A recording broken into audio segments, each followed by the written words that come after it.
ఒక్కసారైనా దుర్గాయై నమః అనాలి, లేదా కనీసం దుర్గా అని అనాలి ఒకసారి. అందుకే ప్రత్యేకించి ఆంధ్రదేశంలో ఒకప్పుడు ఇంట పుట్టిన ఆడపిల్లలలో దుర్గానామం లేనటువంటి కుటుంబం ఉండేది కాదు.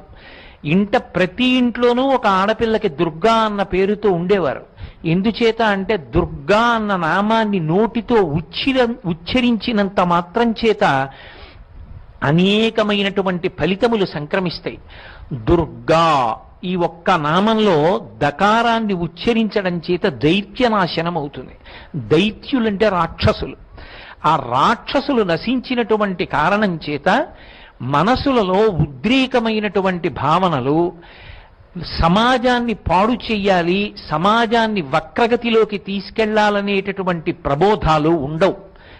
ఎందుచేత అంటే మిగిలిన యుగాలకి కలియుగానికి ఒక ప్రధాన